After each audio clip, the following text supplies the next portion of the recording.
I want to welcome the freshmen. I want to welcome the senior nursing students. I want to welcome our guests who have come. I think this is a very important day for us. The Southern Poverty Law Center has stood up for people for a very long time. And I think that's very much a part of what Carson-Newman sees as justice. And so I want us to welcome Ms. Brooks this morning. She's a graduate of Loyola Marymount University and is now the outreach director at the Southern Poverty Law Center. She's been there since 2004. I have met her. We've talked several times on the phone.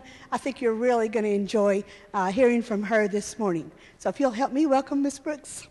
And I wanted to start as thank you for indulging me with that moment of silence in honor of the people who exercised great courage on that day, on 9/11. And it's important for us to think about those moments in our history when people do, regular, ordinary people, exercise courage. This is a Civil Rights Memorial. It's located in Montgomery, Alabama, where I'm from. And it was designed by Maya Lin. Maya Lin is the artist and architect who designed the Vietnam Veterans Memorial in Washington, D.C. The Southern Poverty Law Center commissioned this memorial in 1989 to honor those individuals, those courageous individuals who sacrificed their lives during the Civil Rights Movement. It tells the story of the movement, moving ahead, tells the story of the movement beginning in 1954 with the Brown versus Board of Education case. Brown v. Board is said to have begun the modern American Civil Rights Movement. As you recall, it's a Supreme Court case that ruled that desegregated schools were unconstitutional. It also mentions, or honors rather, the lives of 40 individuals who were killed during that time, people like Medgar Evers. Medgar Evers exhibited great courage in serving as a field secretary in Jackson, Mississippi during the movement. He registered black folks to vote. He supported the movement in numerous ways and was killed. It also honors the 4 little girls that were killed in a bombing by the Ku Klux Klan in 1963 in Birmingham, Alabama. Addie Mae Collins, Cynthia Wesley, Carol Robertson, and Denise McNair. Why I think it's important to remember the courage of individuals during the Civil Rights Movement is that we want to use that to inspire us to courageous acts today. Now, the Southern Poverty Law Center was founded by these 2 men, Morris Dees on your left and Joe Levin on the right. I believe that these men exercised great courage in even founding the Southern Poverty Law Center. We were founded in 1971 in Montgomery, Alabama. They're native Montgomeryans, born and raised during the Jim Crow era, deep in Jim Crow South, were moved by the courage of individuals during the Civil Rights Movement and wanted to start the Southern Poverty Law Center to carry out that legacy, to ensure that the sacrifices that were made during that time were not in vain. They were inspired by this woman, another woman that we're familiar with, one who exhibited courage, Miss Rosa Parks. Are we there? I'm sorry. Oop, we're ahead. It's okay. You're good. You're doing so good. Thank you. Rosa Parks, arrested in December 1st, 1955 for not giving up her seat on the bus. The scene was set at Dexter King Memorial Baptist Church in Montgomery. And the image that you're looking at now is Dr. King at Holt Street Baptist Church on the first night of the Montgomery bus boycott. I should preface that and say that the Montgomery bus boycott was meant to last one day. One day. People were asked to exhibit some courage and stay off the bus one day in solidarity with Mrs. Parks. The people did. The citizens of Montgomery did. The black citizens did. At the end of that night, they gathered at this church, and Dr. King spoke to them. Now, just a few hours earlier, some local leaders had called on Dr. King to be the leader of this particular movement. Dr. King came to Montgomery, Alabama to pastor that church, Dexter King Memorial Baptist Church. It was his first assignment. He came to pastor the church, but was called on to lead a movement. And this being the first time that he spoke to a gathering of this size, if you look back over the tapes of this particular speech, you can kind of see where it all came to him. And he asked the people that were gathered, should we continue this boycott? And they said yes. And so what started as one day ended up being 382 days. And then Dr. King is catapulted to this leadership position within the civil rights movement. Sometimes that's how courage is manifested. By answering a call, you have no idea what is planned for you. Another reason that Morris and Joe decided to start the Southern Poverty Law Center in Montgomery is because of events like this that took place in Montgomery. This is an image of the state troopers blocking the Edmund Pettus Bridge in Selma, Alabama. They attacked peaceful protesters on that day who were determined to march from Selma to Montgomery. But four-time Governor George Wallace ordered the state troopers to attack them. Now, Morris and Joe knew that Alabama was not going to just simply go along with the passage of the Civil Rights Act or the Voting Rights Act, and they knew that they would have to sue to ensure that the state followed the law. This particular image I like showing, we're going ahead. This particular image I like showing, it's the end of the Selma to Montgomery March. Another little known story, on Bloody Sunday, on the day that the marchers were attacked, they started out with about 600 marchers, primarily black. They tried again after they were beaten back. They tried again the next week, and they were told they couldn't pass. Dr. King put a call out across the nation asking people to come to Montgomery and stand with them. And you know what? People did. They came.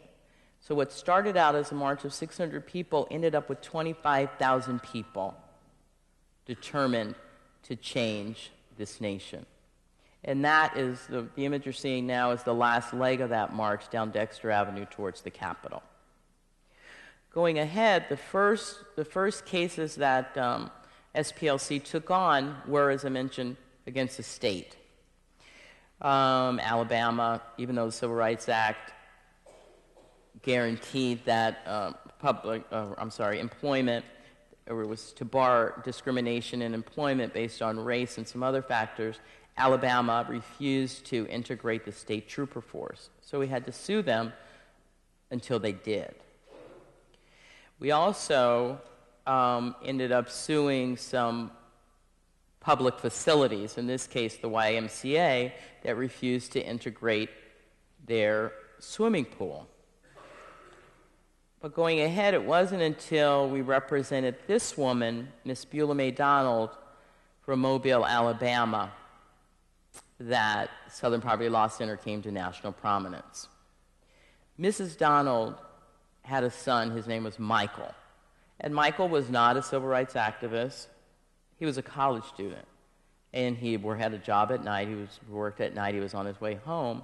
And one night he was abducted by two men who belonged to a group called the United Klans of America. They abducted Michael, took him to a remote location, beat him, cut his throat, then brought him back to a neighborhood and lynched him from a tree. This was so disturbing, it is still disturbing. It's known as the last lynching. But it so disturbed Morris that he decided we should sue the Klan. And we sued the Klan in civil court, and this had never happened before. But this particular group that murdered Michael Donald was notorious. During the civil rights movement, they're the ones that set the bomb at 16th Street Baptist Church. They killed the 4 girls. They killed a woman named Viola Liuzzo, who came from Detroit to help with the Selma to Montgomery March following Dr. King's call. And they also bombed freedom riders, peaceful protesters, black and white, who were trying to ensure that Greyhound buses and Trailway buses were integrated. So they were awful. So he said, we have to come up with a way to sue them. The two men who murdered Michael Donald were held liable in criminal court, but we wanted to see the Klan held responsible. So he came up with this then new strategy, sued them, and won. 1987, an all-white jury in Mobile, Alabama, finds in Mrs. Donald's favor. Rules brought a $7 million judgment against the Klan and bankrupted them. The courageous person in this story is Mrs. Donald. One of the courageous people in this story is Mrs. Donald. She lost her son. He was lynched. But during the sentencing phase of the criminal trial, one of the defendants asked if he could address Mrs. Donald, and the judge said yes. And he apologized to Mrs. Donald, so he exhibited some courage as well. He said, Mrs. Donald, I did everything they said I did to your son. Is there any way you can forgive me? And she said, son, I've already forgiven you. So she inspired us, Mrs. Donald in that case inspired us to pursue this strategy of suing hate groups. And unfortunately, there was no shortage. In 1996, there was another Klan group that had a reputation for burning black churches. And in this instance, they burned this church that had over a 100-year history. It was just awful. So we sued on their behalf and brought back the largest judgment in any civil case against a hate group, $37.8 million. Next, we found a group, because they're not just in the South, contrary to popular opinion. The community of Coeur d'Alene stood up with courage, stood for justice, and said, we don't want the Aryan Nation in our backyard. They had engaged in criminal activity. The community had not been able to do anything about them, but one day they abducted a black woman and her son. We found out about it and sued them. This is an image of, they had this huge compound. Idaho has a lot of space. So this huge training compound where people would come, other hate groups would come and, receive training. They'd have concerts. They had so-called churches and all of this. So we sued them and ended up, taking all their property and then demolished all of their buildings. Now the city, the woman who was abducted, turned over the property to the city, and now it's a peace park. In the city, the people in the city refused to let the Aryan Nation come back. This is our client, Jordan Groover. He represents our most recent case against the Klan organization. And he was just minding his own business at the county fair in Brandenburg, Kentucky one night. And then next, he came up against these guys who belonged to a group called the Imperial Klans of America. The man in the center, his name is Ron Edwards. He was the leader of this group. And Ron Edwards had a number of Klan organizations across the Southeast, about a dozen, including this one in Brandenburg. But Ron Edwards' group, as a lot of Klan groups, are losing members. So they're kind of in a recruitment phase. And Ron Edwards sent his henchmen to the county fair to recruit new members. These guys came across Jordan Groover, who you just saw, he's 16 years old, and tagged him as an illegal immigrant, and then proceeded to beat him within an inch of his life. And Jordan's about my height, he's small, and these guys were huge. So Morris found out about that and sued on Jordan's behalf. Now, I share with you these stories, one, because I do feel like they fall well within the theme of courage and justice, but it's important to note that Morris and the Southern Poverty Law Center are not necessarily the only courageous player, right? We wouldn't be able to bring these suits and put these groups out of business if the people that were attacked didn't stand up for justice, right? If jurors, if judges didn't stand for justice, nothing would be done. So we got a $2.3 million judgment against Ron Edwards and that Klan group. But looking ahead, we find that even though we've had tremendous success through the courts against these hate organizations, hate groups remain with us. Annually we produce this thing called the hate map, where our researchers determine the number of active hate groups in the United States every year. This map is for last year, because we're always looking a year back. So this is 2013. All those symbols indicate different types of hate groups: Klan groups, neo-Nazi, neo-Confederate, black separatists, anti-Semitic, Christian identity, those types of groups.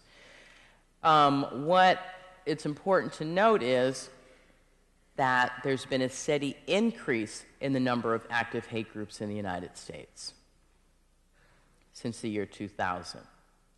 Last year we had 939 hate groups.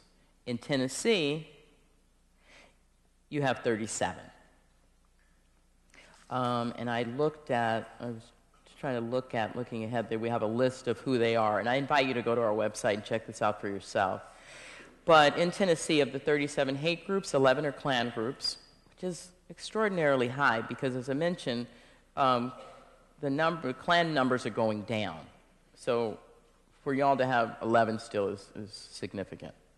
You have 2 racist skinhead groups, which are very, very dangerous, and very violent groups. You have a group called the Hammerskins out of Nashville. They're a very, very nasty group. You have 4 black separatist groups. And black separatist groups are people who believe in follow a black supremacist ideology, similar to a white supremacist ideology that Klan members or neo-Nazis subscribe to. You have 4 of those. And of those 4, 3 are the Nation of Islam. The Nation of Islam has been named on our hate group list for a long time, and a lot of people disagree with us.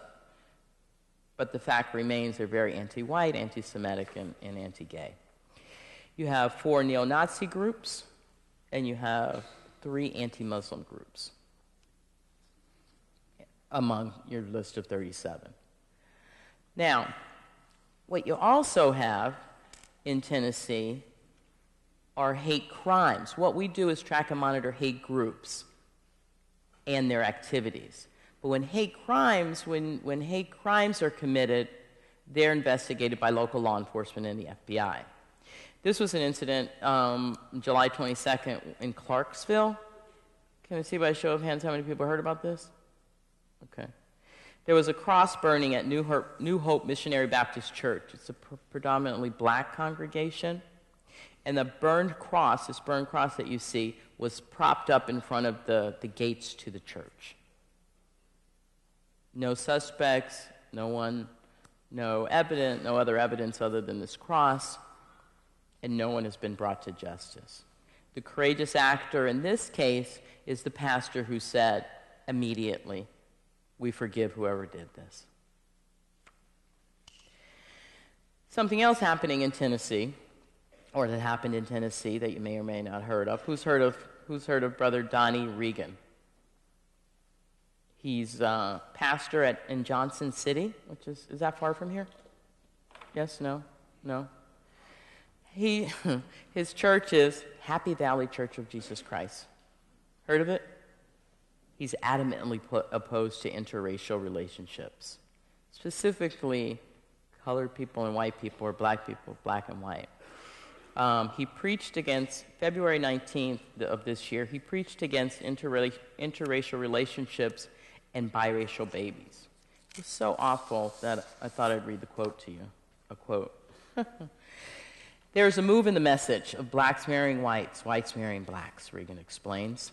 "And folks think that it's all right, but my God still has nationalities outside the city." I have no idea what that means. He said this to the amens of the congregation. And one of the reasons why I wanted to read this is because it's not just about what this pastor said, it's about the amens in the congregation and the people agreeing with him. Brother Reagan read, high breeding, oh how terrible. They hybrid people. It's a big molding pot. I've got hundreds of precious colored friends that are born-again Christians. But on this line of segregation, hybriding the people, tell me what fine, I'm sorry, this is his language, I can't even follow it. Tell me what fine cultured, fine Christian colored woman would want her baby to be a mulatto by a white man? No, sir, it's not right. If God wanted a man brown, black, white, whatever color he wanted them, that's God's creation and that's the way he wanted it. Clearly ridiculous, right? Clearly.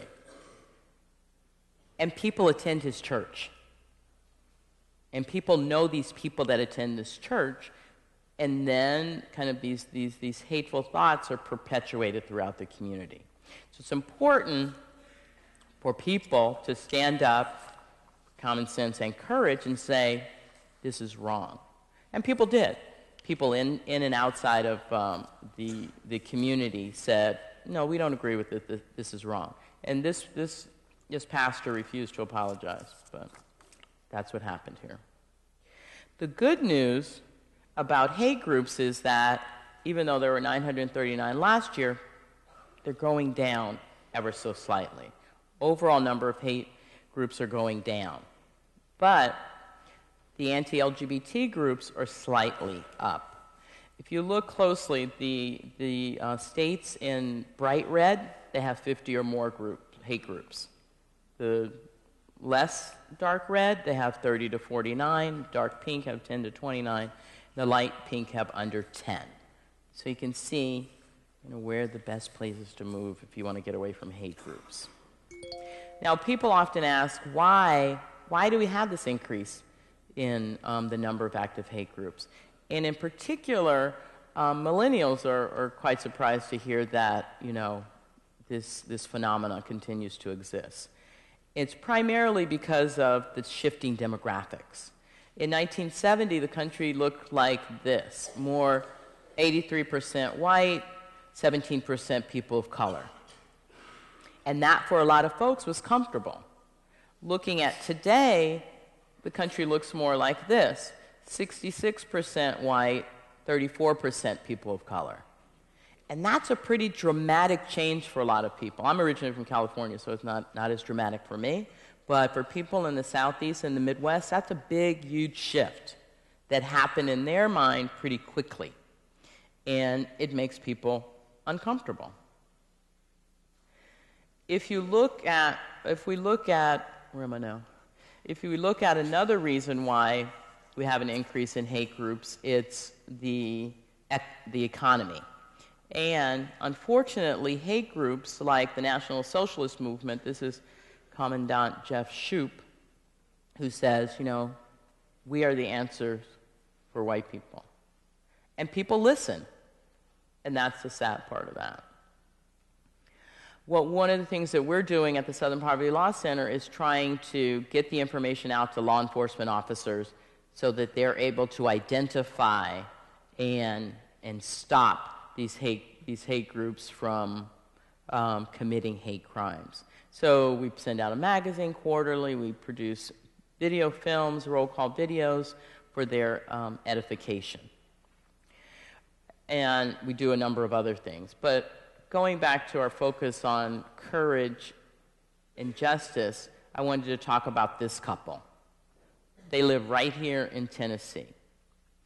And her name is April. And she has high blood pressure. Her husband, Rick, was very concerned about his wife. So he took her to the emergency room. They didn't have any insurance. She had applied for Medicaid in Tennessee. But maybe you've heard, it's very difficult to get through the Medicaid process in Tennessee. So she went to the hospital. The doctor told her that, oh my gosh, so glad you got here, you could have died.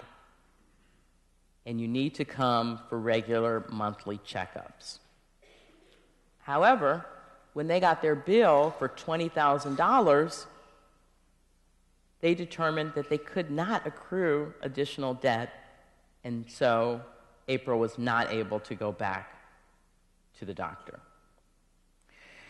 So we found out about her story and some other horrendous stories in Tennessee relative to your Medicaid program called TennCare. You heard about it? It's been deemed the worst in the nation for fulfilling its Medicaid obligations to its citizens. What seems to have happened is that in order to frame the federal government and the Affordable Care Act in a bad light, they decided that they would no longer allow people to bring in applications for Medicaid in person, and that they also eliminated in-person help, so that if a person wanted to apply for Medicaid, they could go in and somebody would help them fill out the application. They eliminated all of that. They said, your state said, the only way that you can apply for Medicaid is through the Affordable Care Act website, which wasn't created for that purpose. Now, federal guidelines call for Medicaid applications to be processed within 45 days. People in your state have been waiting upwards of a year. It's also, it's not just the TennCare project, but also your TennCare program, but it's also your Covered Kids program that I was reading about. Kids are being arbitrarily thrown off of Covered Kids coverage as soon as they leave the hospital, newborns. The Southern Poverty Law Center and the Tennessee Justice Center and the National Law Program brought suit against Tennessee for this matter, class action suit against the state of Tennessee. And we're representing April and Rick, and then a newborn that we refer to as SJ.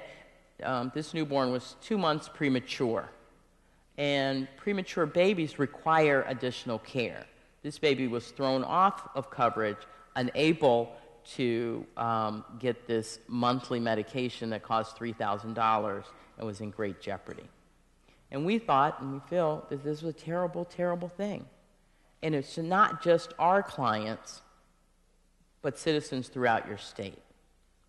So, thanks to the courage of April and Rick, who made themselves the face of this problem in Tennessee, we were able to get some attention. And, moving ahead, I think it was 2 weeks ago, a federal judge ruled in our favor and said that Tennessee has to correct this. People are literally dying and in risk of dying. And I implore you to pay attention and find out what's going on with the healthcare system in Tennessee. Also, in Tennessee, we find, and not just Tennessee, but throughout the Southeast, I know you all have some poultry factories here. We found some courageous people who were willing to risk their jobs and say, I'm glad to have a job, but this job is dangerous. We put out a report called Unsafe at These Speeds because they're debating in Washington whether or not to allow OSHA to increase the speed time on these conveyor belts that people work on. I had an opportunity to visit a poultry plant in Alabama a couple years ago. Oh my God, if I wasn't already a vegetarian, I totally would be. You all are probably too young to remember this I Love Lucy episode where the candy goes by really fast on a conveyor belt. This is what happens at these chicken processing plants. And then there are people assigned to, chop. So it's a repetitive motion, or break. It's a repetitive motion. And these are some of their hands, It's terrible, terrible work. So these courageous individuals told us their stories, allowed us to publish them, and take them to the federal government and beg them not to increase the line speed. And really we asked them to decrease the line speed. They didn't decrease it, but they didn't increase it either. What happened with Ms. Johnson, you may have been able to surmise, is that she she got some tickets, she couldn't pay the fine, and she was arrested. And something that is reoccurring across the South, and in this case in Alabama, is that some states are reinstituting what we call debtor's prison. And it's unconstitutional to send someone to jail because they can't pay their bills. However, some states, some municipalities are doing that. And they're doing that with the help of these companies, in this case, JCS, whose express purpose is to help the city, they say, help the city collect on their fines. So some cities, are finding it, cities are struggling to meet their obligations, and it costs them a lot of money to follow up on fines and make sure that people pay their fines and all this kind of stuff. So they're happy to contract it out to this company like JCS. But what happens is, and JCS tells the city, okay, you let us do it, I guarantee you we'll bring you, say, $1 million in fines. We will collect on all the fines that are due. So the city says, that sounds good. We have all these people not paying their parking tickets, and the city needs the revenue. Sounds like a good deal to me. So they turn over this service to these companies. What happens is that the companies then go after the person, in this case Ms. Johnson, and said, okay, you're now responsible for paying us back. You pay us, we'll pay the city. You bring me, and I'm just making these figures up, you bring me $100 every week, $30 of which is going to go to us, and some of which will go to the city to pay off your fine. And if you don't pay any week, we're going to assess an additional fine. So Ms. Johnson got caught up in this. She lost her insurance, she then lost her job, and she couldn't pay. She was paying some of it, but she never had an opportunity to pay it all off. One day, JCS sent law enforcement to her house to pick her up, take her to court. And the judge says, why didn't you pay your fines? And she said, I couldn't afford it. I lost my job, but I'm getting another job. Can I have a little more time? He said no. She and 10 other women that day were arrested. She spent 10 days in jail because she couldn't pay her ticket. And another really kind of awful thing about that I want to point out that you weren't able to see in the video is that oftentimes what starts out as a finite amount, say you owe $300, by the time it goes through JCS in the system, you owe $1,200. So you couldn't pay the $300, and God knows you can't pay the $1,200. So the Southern Poverty Law Center found out about her story. She allowed us to represent her, and she allowed us to tell her story. She talked about how embarrassed she was. She's a grown woman. She's embarrassed for not being able to pay her bills. Embarrassed more so that she was arrested because of it. But I think really exhibited a lot of courage in allowing us to tell her story. And because we were able to tell her story, now the city of Montgomery has decided to end its relationship with JCS and promises not to arrest another person again because they can't pay their bills. So these are some of the things that we're doing in Montgomery at the Southern Poverty Law Center to represent, as I say, people who are subject oftentimes to injustice, but will stand up with great courage and demand justice. And we count ourselves an advocate for those people and want to stand up with them. What I want from you all is your assurances that you're going to stand up for justice too. The Civil Rights Memorial, which should be showing now, includes this quote from Dr. King, who paraphrased the prophet Amos, and says, it starts out, we will not be satisfied until justice rolls down like waters and righteousness like a mighty stream. That we use as kind of our call to action. That's our reminder that there's still work to be done. And I want it to be your reminder I don't want you to stop exhibiting courage in the face of injustice until justice rolls down like waters and righteousness like a mighty stream. I don't think that it'll happen in my lifetime, but it could happen in your lifetime if you purpose to be courageous and stand against injustice. The examples that I've given you today are just a few of the injustices that are happening around us. One, you have to be aware of the injustice before you can fight it. So I encourage you to be aware, stay aware, pay attention, listen to those stories when they come on the news or you see them. Pay attention, and then act. Thank you very much.